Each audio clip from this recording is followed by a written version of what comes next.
Hello friends, I welcome you all in my YouTube channel.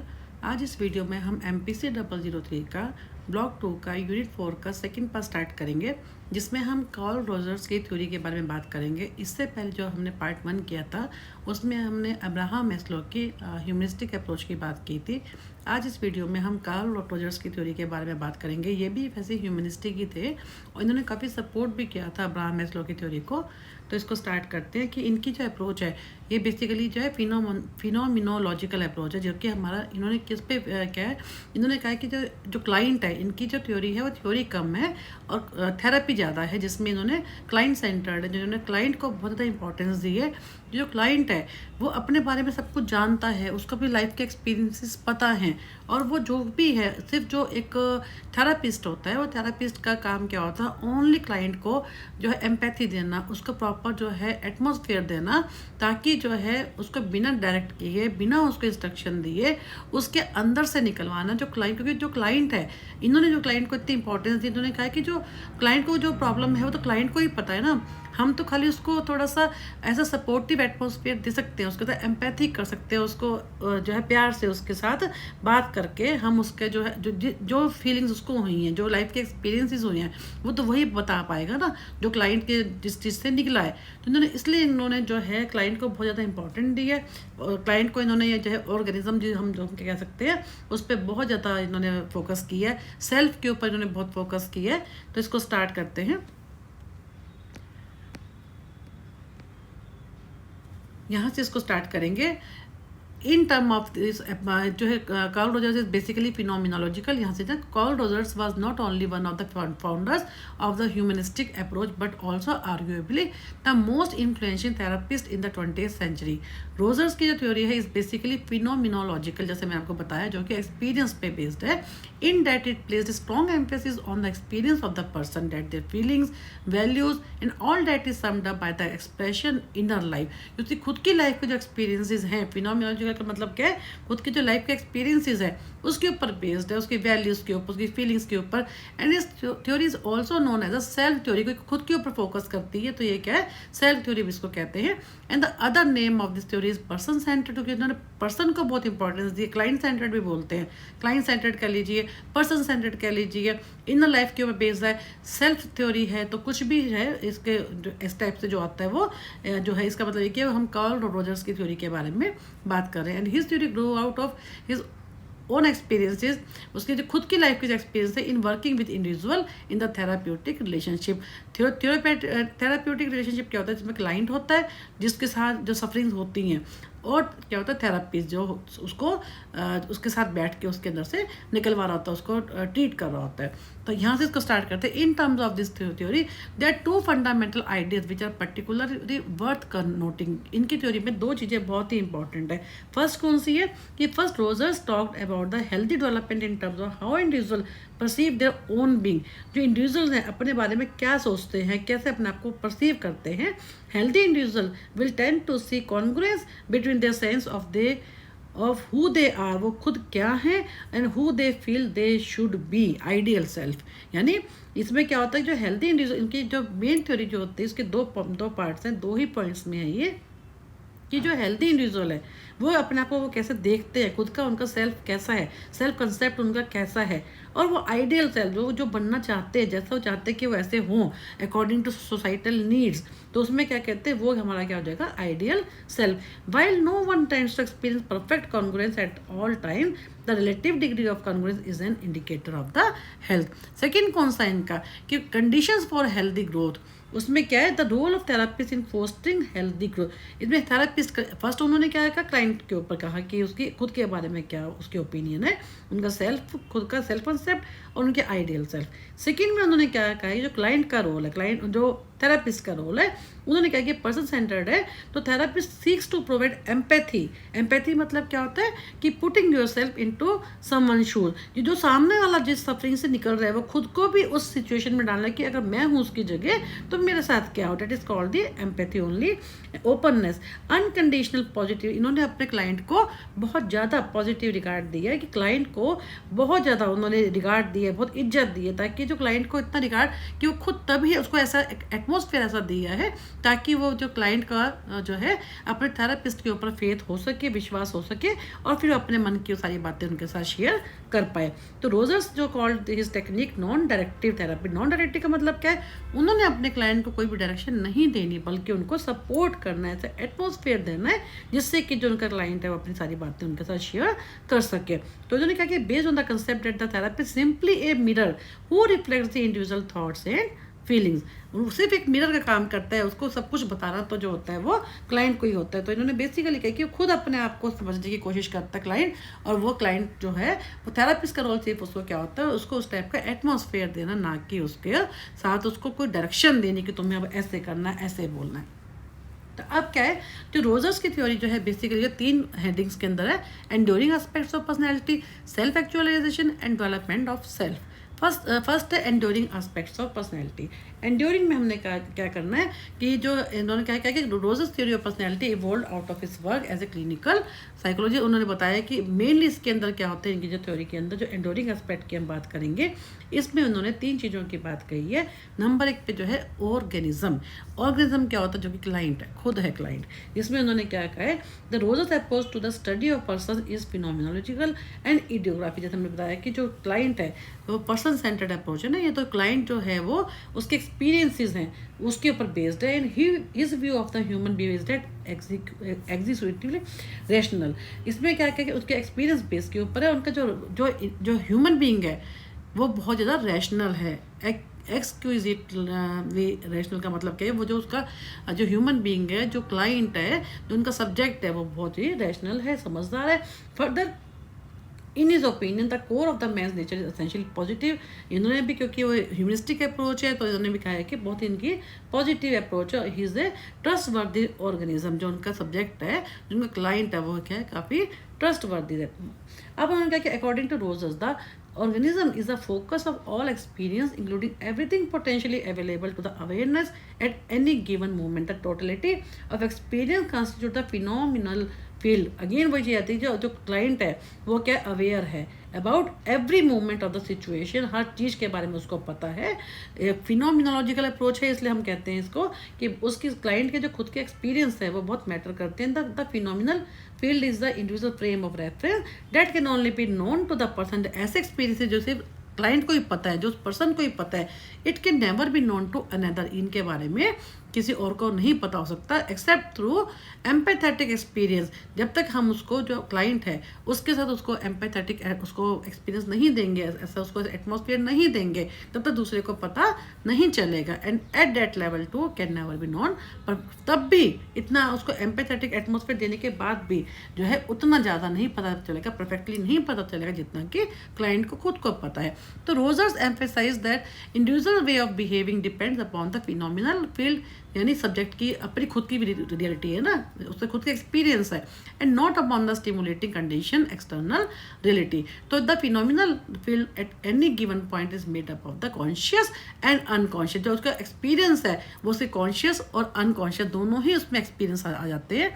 तो ये कहता है person tends to check his or her experiences against the reality. अब जो person है वो अपने एक्सपीरियंस को मैच करता है किसके साथ, जो रियलिटी है, चाहे वो कॉन्शियस माइंड में आ रही है, चाहे अनकॉन्शियस उसका एक्सपीरियंस है, लेकिन उनको जो रियलिटी में वास्तव में जो हुआ था, उसके साथ क्या हैपन हुआ है, उसके साथ वो अपने एक्सपीरियंस को मैच कर रहा है।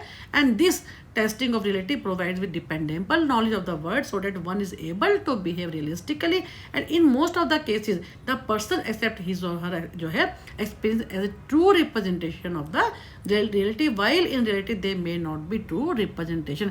कई बार वो कहते हैं कि जब वो अपने जब खुद के एक्सपीरियंस शेयर कर रहा होता है तो क्या होता है, कई बार क्योंकि उसी को ही पता होता है कि उसके साथ क्या हुआ क्या नहीं हुआ, कब कब उसको जब वो शेयर करता है, जब उसको जो थेरापिस्ट होता है उसको वह एम्पैथेटिक एटमॉस्फेयर देता है, उसको तब अपनी बात सामने वाले के साथ शेयर करता है। लेकिन उसमें क्या होता है, कई बार कुछ केसेस में क्या होता है, कई बार जो है जो क्लाइंट होता है वो ठीक से अपनी बात को नई रियलिटी के साथ मैच नहीं कर पाता, नहीं बता पाता।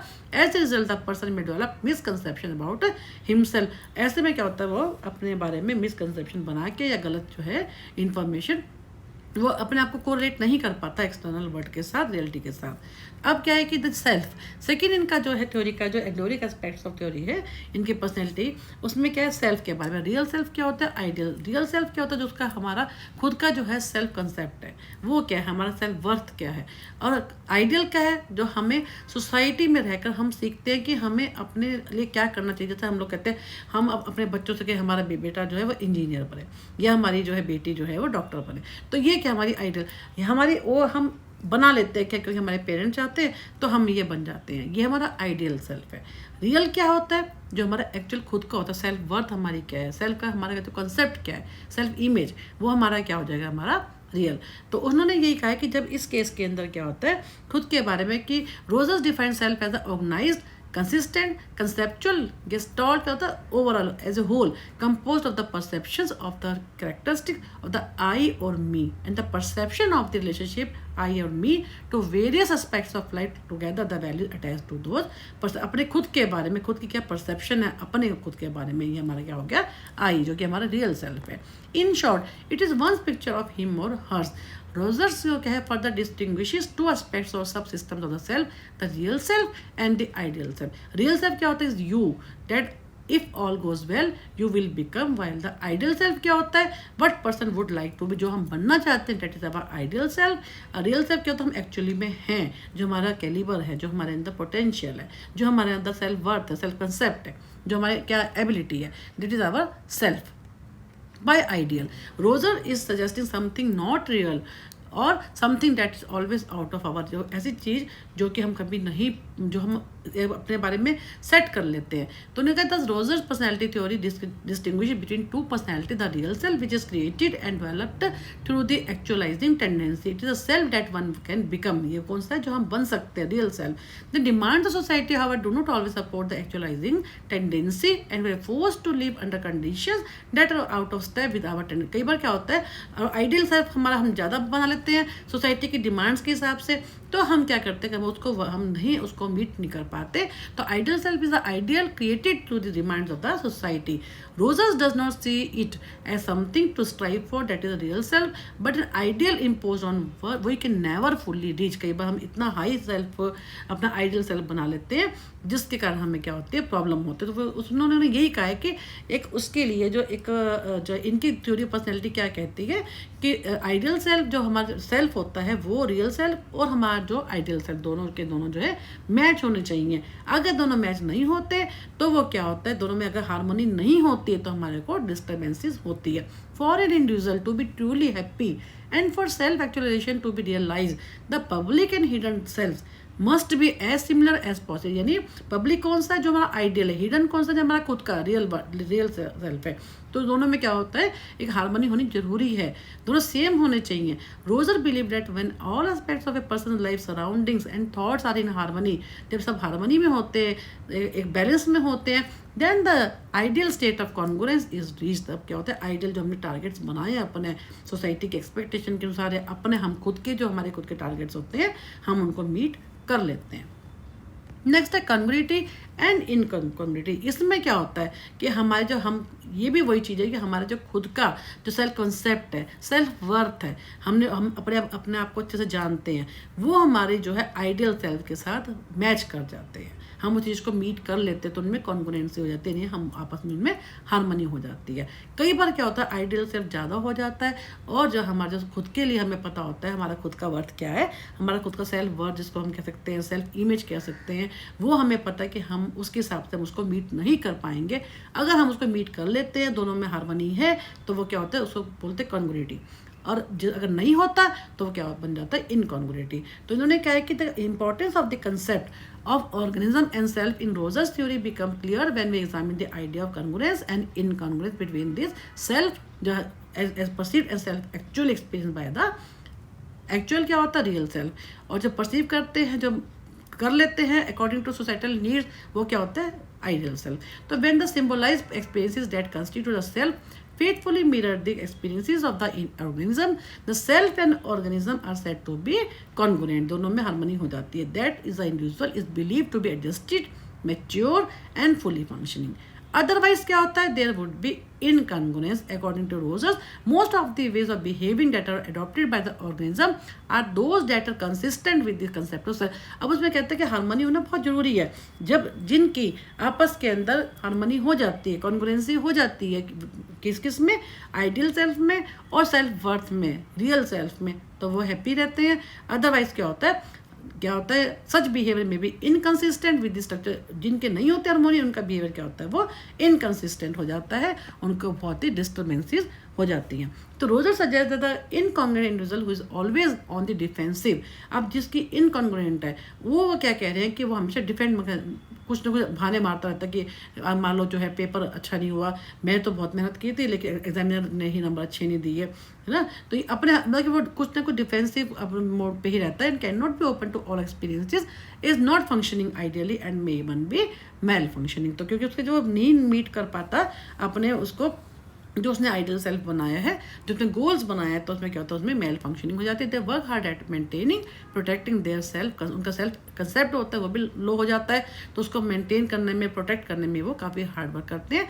And because their lies are not authentic, this is a very difficult task that they are under constant, लगातार उनको एक कॉन्स्टेंट थ्रेट में ही वो रहते हैं, क्योंकि अपने उसको मेंटेन करने के लिए, उसको प्रोटेक्ट करने के लिए अपने सेल्फ कंसेप्ट को दे डिप्लॉय डिफेंस मैकेनिज्म। और हर समय जो है डिफेंस मैकेनिज्म को ही यूज़ करते रहते हैं उसको मेंटेन करने के लिए। ही डिस्क्राइब टू मैकेनिज्म, कौन सी, डिस्टॉर्शन एंड डिनाइल। दो तरह के होते हैं, उन्होंने कहा है। जो टू जो है सेल्फ जो है डिफेंस मैकेनिज्म, जिसने सिगमंड फ्राइड में भी पढ़ा था आपने, तो उन्होंने डिफेंस मैकेनिज्म क्या होता है, अपनी खुद की गलती को ढकना, एक सिंपल लैंग्वेज में।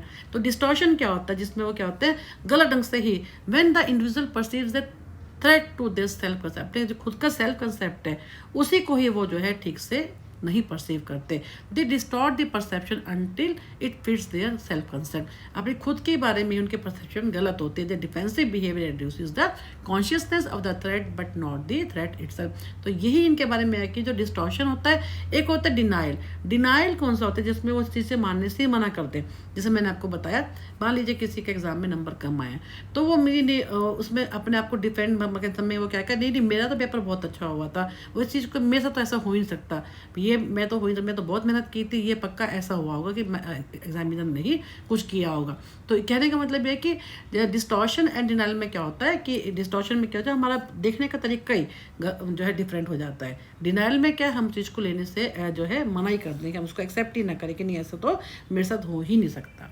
तो ये हमारा क्या हो गया, कॉन्ग्रुइटी एंड इनकॉन्ग्रुइटी। देन हम बात करते हैं thus it may be included that a psychological adjustment exists when the concept of the self is such that all the sensory and vital experiences of the organism are assimilated। इन्होंने वही कहा है कि अगर इसका मतलब क्या है कि जो साइकोलॉजिकल एडजस्टमेंट का मतलब क्या है, जो हमारे अपने सारे एक्सपीरियंसेस, कौन से एक्सपीरियंस जो हमारे सेंसरी ऑर्गन से जो होते हैं, हमारे जो 5 सेंसरी ऑर्गन है उनसे जो हम लेते हैं, जो ऑटोमेटेड होते हैं, और जो वाइटल जो हमारे बाहर से हम जो लेते हैं अपने एनवायरनमेंट से, ये सब इनमें आपस में जो है कोऑर्डिनेशन अच्छा होता है, एडजस्टमेंट अच्छी होती है। तो इन्होंने इतना डिटेल में जाने की ज़रूरत नहीं है। अब हम बात करेंगे सेल्फ एक्चुअलाइजेशन की। ये वही चीज़ें जो हमने अभी उसमें किया था अब्राहम मैस्लो में, जिसमें क्या होता है, हम अपने आप को हम कैसे आगे बढ़ने के लिए हम अपने आप को कैसे मोटिवेटेड होते हैं, कैसे हम अपने आप को सेल्फ एक्चुअलाइज करते हैं। According to Roger only the single motive is there that impels human beings क्या है to action. That motive can be describe as the actualizing tendency. हम खुद को एक्चुअलाइज करें, अपने पोटेंशियल को पहचानें। Rogers maintain that the human organism has an underlying actualizing tendency. खुद के अंदर ये, हर ह्यूमन बींग के अंदर ये, अपने ऑर्गेनिज्म के अंदर ये टेंडेंसी होती है, इतना कैलिबर होता है कि खुद को आप जो है एक्चुअलाइज कर सके, which aims to develop all capacities in which that maintain और enhance the organism and move it towards autonomy.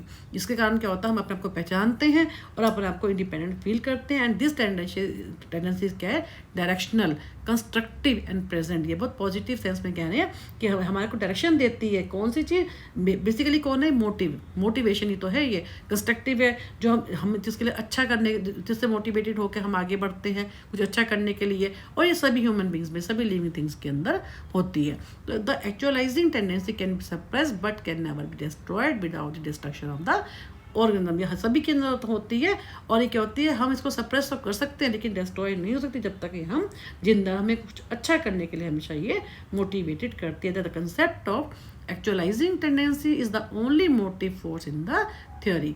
जो ये हमारा जो ये जो थ्योरी है इसके अंदर क्या है, जो एक्चुअलाइजिंग जो हम करते हैं, अपने आप को खुद के अपने पोटेंशियल को पहचानना कि हम क्या कर सकते हैं, अपने रियल सेल्फ को देखना, अपने आइडियल सेल्फ को देखना, दोनों के अंदर मैच करना, ये सब क्या है हमारा, इसके लिए क्या हम मोटिव होंगे तभी तो हम कुछ कर पाएंगे ना। तो it encompasses all the motivations, tension, need और drive reduction and creative as well as the pleasure seeking tendencies.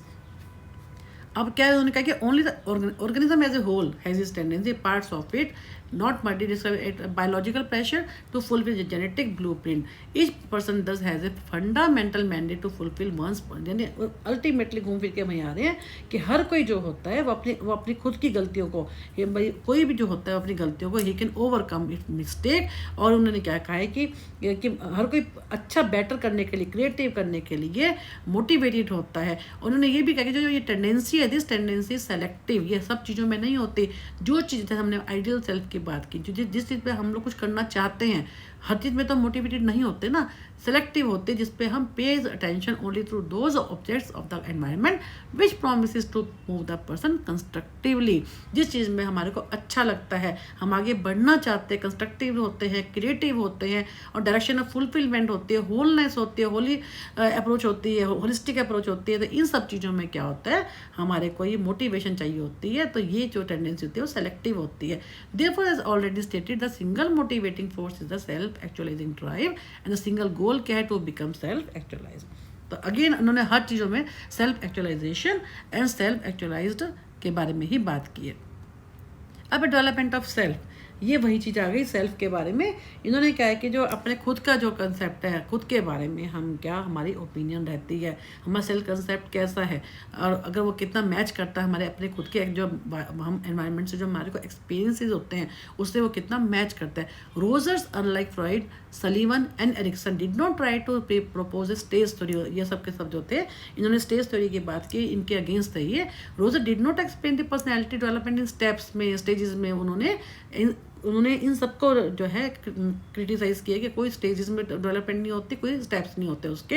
Adjustment and psychological health have also been explain in terms of realistic self concept and that is congruent with self. ये इनकी theory है कि जो खुद का self होता है और जो रियलिस्टिक सेल्फ होता है, जो हमारा खुद का सेल्फ कंसेप्ट होता है, उनमें आपस में कॉन्ग्रुएंसी होनी जरूरी होती है। Rogers maintain that unless we are taught appropriately by those whose love we need, our self concept is based on our own perception and fits well with our experience. हमारे जो खुद का जो हमारा अपने लिए जो सेल्फ कंसेप्ट बनता है, वो जब वो हमारे जो एक्सपीरियंस होते हैं हमारे को जो है उनके साथ मैच करता है। हमारे को सिखाया जाता है बचपन से ही, जैसे हमारे पेरेंट्स कहते हैं, जो हमारे जैसे मैंने आपको बताया था कि अगर सपोर्टिव पेरेंट्स होते हैं तो बच्चों का सेल्फ कंसेप्ट बहुत अच्छा बनता है। और फिर जब बच्चे जब बड़े होते हैं, उनको जो एक्सपीरियंसेस होते हैं उसकी के हिसाब से उनकी जो है पर्सनैलिटी वो बनती है। तो हम अगर हमारे कोई गलत ढंग से बताया जाता है तो क्या होता है, हमारे जो है एक्सपीरियंसेस होते हैं वो उनके साथ जो हमारा जो सेल्फ कंसेप्ट होता है वो मैच नहीं करता। We taught to have a self concept that does not match but we actually experience. उन्होंने कहा कि अगर हमें ऐसा सिखाया जाता है कि जो हमारा सेल्फ कंसेप्ट है वो हमारा मैच नहीं करता, कहाँ से, जब हमारे जो रियल लाइफ में एक्सपीरियंस होते हैं उनसे, we are going to have difficulty. तो हमें बहुत ही डिफिकल्टी होती है। For example, you might learn that nice people never get angry and then find your self in situation in which you are insulted and your self concept does not allow you to perceive your feeling of anger accurately। उन्होंने example दे रखा है कि आपको ये कहा जाता है जो अच्छे लोग होते हैं वो उनको कभी गुस्सा नहीं आता, लेकिन आप जब खुद को एक ऐसी सिचुएशन में डालते हो जिसमें आपको लगता है कि इन विच यू आर इंसल्टेड, आपको कोई इंसल्ट करता है, आपका जो योर सेल्फ जो कंसेप्ट होता है वो आपको अलाउ नहीं करता। आप तो अच्छे हो ना, आप तो आपको तो गुस्सा आएगा नहीं, लेकिन वो क्या करता है, जब आपको कोई इंसल्ट करता है तब तो आपको गुस्सा आएगा ना। तो आपका जो इसका मतलब ये थोड़ा कि आपका जो self concept does not allow you to perceive your feelings of anger accurately. तो इन्होंने ये कहा कि अगर कई बार जैसा हमारे को सिखाया जाता है ना, वैसा कई बार हमारे उससे मैच नहीं भी करता, क्योंकि सेल्फ कंसेप्ट जो है हमारा, जैसे इन्होंने एग्जाम्पल बहुत अच्छा दिया कि जब उनको पेरेंट्स सिखाते हैं कि जो अच्छे लोग होते हैं ना वो कभी गुस्सा नहीं करते, लेकिन कई बार जब हम ऐसी सिचुएशन में खुद आ जाते हैं जो कि हमारी इंसल्ट करता है तो हमें गुस्सा आएगा ना। तो ऐसे में हमारा जो सेल्फ कंसेप्ट होता है वो मैच नहीं करता हमारे लाइफ के एक्सपीरियंस से। फिर उन्होंने कहा कि greater the discrepancy between our self and our experiences the greater the maladjustment and anxiety. जितना ज़्यादा हमारा मैच नहीं करेगा, डिस्क्रिपेंसी होगी हमारी खुद की सेल्फ कंसेप्ट से और हमारे जो एक्सपीरियंस हो रहे हैं उनसे, उतना हमारे को क्या होगा, हमारे को एंग्जाइटी होगी, हमारी मेल एडजस्टमेंट होगी।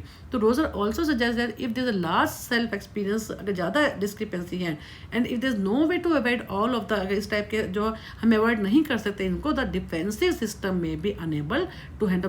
तो उस केस में क्या होता है, जो हम डिफेंड, अब तक तो हमारा यह था कि मान लो कि हम जो हमारा सेल्फ है हमारे आइडियल सेल्फ से मैच नहीं करता, हम जो है डिफेंड मैकेनिज्म को यूज़ कर रहे थे। लेकिन अगर उनका जो डिस्क्रिपेंसी ज़्यादा है तो उस केस में कहते हैं जो डिफेंड मैकेनिज्म है वो भी जो हम यूज़ कर रहे हैं वो भी एंग्जाइटी को हैंडल नहीं कर पाएंगे। It may break down and result in a disorganisation of the personality. ऐसे केस में क्या होगा, जो हमारी पर्सनैलिटी है वो डिसऑर्गेनाइज हो जाएगी, क्योंकि उनका गैप ज़्यादा है, डिस्क्रिपेंसी ज़्यादा है। तो ऐसे में हम कितने भी डिफेंसिव हो जाएं तो कोई उसका फ़ायदा नहीं है।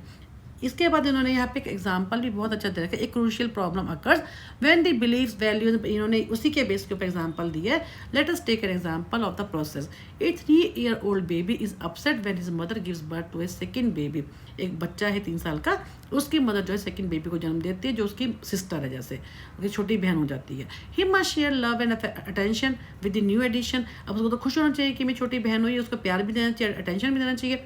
बी क्वाइट, लेकिन चुप रहता है। When the baby sleeping and soon from the mother, जो वो भाई है ना उसका, तो बहन का, तो कहते हैं अगर भाई के पर्सपेक्टिव से the situation involve rejection and loss of status. अब वो ये सोचता है कि नया नया एडिशन हो गया, मेरी जो सिस्टर आ गई फैमिली में, अब वो सोचता है कि उस समय क्या हो गया, मेरे पेरेंट जो है मुझे रिजेक्ट कर रहे हैं और मेरे को स्टेटस में जो मैं था, मेरे को इतना प्यार मिलता था अब तक, वो खत्म हो गया। Most likely he feels not only depress बस हॉस्टाइल। ऐसे में वो क्या होता है, वो उसको डिप्रेशन तो है उस बच्चे को, लेकिन क्या उसको गुस्सा भी आ रहा है, दुश्मन भी की फीलिंग भी उसके अंदर आ रही है, हॉस्टिलिटी भी आ रही है।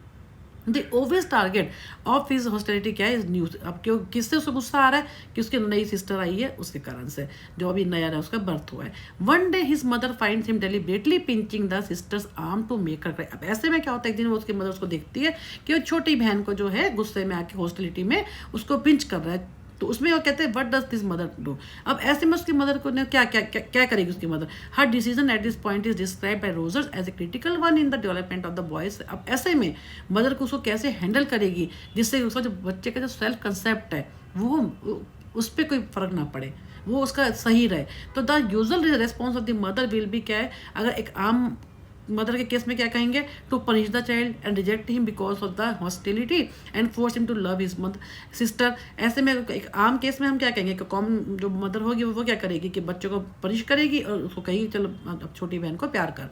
And the conflict for the boy is clear. ऐसे में तो जो बच्चा है उसका और ज़्यादा सेल्फ कंसेप्ट गलत हो जाएगा कि मदर ने मेरे को अपनी जो है छोटी बहन के मारे जो है मेरे को मारा पीटा और मुझे जो है पनिश किया और मेरे को जो भी है उसको ज़बरदस्ती उसको प्यार करना पड़ रहा है। Sees the need for mothers love is virtually important. अब क्या मदर की नीड भी इंपॉर्टेंट है। बच्चे वो जो 3 साल के तो बच्चे थे वो मदर का बहुत ज़्यादा प्यार चाहिए। So he may alter his self concept to conform to what the mother wanted. अब क्योंकि उसको मदर भी चाहिए बच्चे को, तो बेचारा जैसा माँ कहती है जब वो उसको पनिश करती है वटेवर तो उसकी बात मान लेता है। तो लेकिन उस बच्चे का सेल्फ कंसेप्ट तो हर्ट हुआ ना, उस पर तो इम्पैक्ट आया। तो उसमें कहा कि in this case the mother reaction might serve to help give the child a self. ऐसे केस में मदर का जो रिएक्शन रहेगा उसका बहुत मैटर करेगा कि बच्चे का सेल्फ कंसेप्ट बनाने में इनकंसिस्टेंट विद इज एक्सपीरियंसेस। उसके जो मदर का जो रिएक्शन है कि बच्चे को कैसे हैंडल करती है, कैसे इस केस में जब उन्होंने देखा कि छोटी बहन का वो पिंच कर रहा है तो मदर कैसे उस बच्चे के साथ रिएक्ट करती है, ये बहुत मैटर करता है। किस चीज़ के लिए, in the case of self concept of the child. तो इन्होंने कहा कि रोजर्स ने recognise the 3 crucial points for the parents to keep in mind. कौन से? फर्स्ट के the child feeling must be recognised and accept. जो बच्चे की फीलिंग है अपनी बहन के लिए कि हाँ वो सही तो है भाई उसको समझे, उसको एक्सेप्ट करे चीज़ को। ये मदर के पार्ट पे, पेरेंट्स के पार्ट पे। सेकंड क्या है, the mother should avoid threatening the child with the most threatening punishment और लॉस ऑफ लव। ऐसे में जो है माँ बच्चे को थ्रेटन ना करे, उसको अवॉइड करे, जो कि कहा ना उसको पनिश करे, लेकिन पनिश ना करे उसको प्यार से उसको टैकल करे। और द थर्ड क्या है, the hostile behaviour must be clearly and mistakenly rejected. जो उसका हॉस्टाइल बिहेवियर है उसको क्या है, उसको जो उसने नोट किया मदर ने उसको थोड़ा सा क्लियरली उसको रिजेक्ट करे, उसको प्यार से उसको समझाए एंड प्रिवेंट, उसको चीज़ को इग्नोर करके उस चीज़ को ऐसी उसके अंदर बच्चे में फीलिंग करे, उसको बच्चे को ऐसे टैकल करे ताकि उसका सेल्फ कंसेप्ट भी जो है हर्ट ना हो, वो भी जो पॉजिटिव है वो वही रहे, और इसके अलावा जो बच्चे में जो फीलिंग है हॉस्टिलिटी की वो भी दूर हो जाए। तो ये है बड़ा बहुत ही अच्छा एग्जाम्पल है इन्होंने, जिसमें सारा बताइए कैसा हमारा जो सेल्फ कंसेप्ट है वो हमारा जब हमारे कोई बहुत जरूरी है, जो हमारा जो सेल्फ कंसेप्ट है हमारे जो एक्सपीरियंसेस हो रहे हैं उनके साथ वो मैच करें, और कहाँ पे अगर हमारा मैच नहीं करता तो वहाँ पे हम कैसे डिसहार्टन हो जाते हैं, हमारे को प्रॉब्लम होती है। अब इनकी थ्योरी का इवेल्युएशन, इसमें क्या है कि इनकी थ्योरी बहुत अच्छी है, बहुत, क्योंकि क्लाइंट को उन्होंने बहुत इंपॉर्टेंस दी है, ह्यूमन रिलेशनशिप पे को उन्होंने बहुत फोकस किया है, found wide application various domains such as psychotherapy है, काउंसलिंग है, ऑर्गेनाइजेशन है, अदर ग्रुप सेटिंग। रोजर्स का ग्रेट कंट्रीब्यूशन में lie in encouraging human and ethical treatment of persons approaching psychology as a human science rather than a natural science. Human science को जिन्होंने बहुत ज़्यादा client को importance दी है, humans को दी है, तो ह्यूमन साइंस को कहा जाता है। और रोजर्स की जो person centred approach has been, फिर भी उनकी जो थ्योरी को क्या है कई चीज़ों में है क्रिटिसाइज किए, जैसे the most important being the charge for that many psychologist tend to impose their views based upon the naive phenomenology. उन्होंने कहा है कि बहुत ज़्यादा फिनोमिनोलॉजी को, एक्सपीरियंसेस को उन्होंने फोकस किया है। For instance, Rogers accepted client's statement to be always true and reliable when self reports normally lack of the credibility। उन्होंने कहा कि उन्होंने हर जगह क्लाइंट को बहुत इंपॉर्टेंस दे, उसको एम्पैथेटिकल वो देखकर उसको बहुत प्यार से उसके अंदर से वो बात निकलवाइए, ताकि अपने आप को भी खुद भी उसमें कि भी जैसा क्लाइंट फील कर रहा है वैसे खुद भी फील करके। लेकिन कहते हैं वास्तव में तो ऐसा नहीं होता ना, जो जब आप क्लाइंट को इतनी इंपॉर्टेंस दे रहे हो तो कई बार जो वो रेस्पॉन्स देता है वो सब्जेक्टिव, वो ठीक से नहीं देता, वो झूठ भी तो बोल सकता है ना, तो उसमें क्रेडिबिलिटी या जो रिलायबिलिटी जो होती है वो कम हो सकती है। फिर Rose has also been criticise for ignoring unconscious determinant, जैसे हमने पढ़ा था सिगमंड फ्राइड का, उन्होंने अनकॉन्शियस पे बहुत ज़्यादा फोकस किया था। इन्होंने कहा है कि इन्होंने कुछ भी अनकॉन्शियस माइंड के ऊपर तो कुछ कहा ही नहीं कि अनकॉन्शियस के जो डिटर्मिनेंट्स क्या हैं, किस किस चीज़ से हमारे जो है कॉन्शियस जो एफर्ट्स होते हैं वो किस चीज़ से जो होते हैं वो डिटर्मिनेंट होते हैं। तो ये सब चीज़ें हैं। It is also criticise on the ground that theory deals with only surface issues and does not explore the deeper areas. जो सिर्फ ये सरफेस एक शैलो थ्योरी है, इन्होंने ज़्यादा डीपली इसके अंदर ये नहीं किया, क्योंकि इन्होंने सिर्फ क्लाइंट के ऊपर फोकस किया है। तो इसलिए कहीं कहीं जैसे हर थ्योरी का हमने पढ़ा है, कहीं उसके बेनिफिट्स, कहीं उसके अच्छे जो है तारीफ होती है, तो दूसरी ओर जो है लोग उसका क्रिटिसाइज भी करते हैं। तो फिर भी ये थ्योरी बहुत इंपॉर्टेंट भी है और बहुत जो है आती भी एग्ज़ाम में, उसका चाहे कुछ पार्ट आ जाए एम्पैथी पे आ जाए, या उनके जो है जो हमने जैसे इन कंडीशन पढ़ी थी उनके बारे में आ जाए, सेल्फ एक्चुअलाइजेशन क्या होता है। लेकिन ये बहुत वास्तव में ये इंपॉर्टेंट भी है और बहुत अच्छी थ्योरी भी है, उसको हमेशा अप्रिशिएट ही किया गया है। तो अब इसको वीडियो को यहीं ख़त्म करते हैं, नेक्स्ट वीडियो में हम ब्लॉक 3 स्टार्ट करेंगे। Thank you for watching.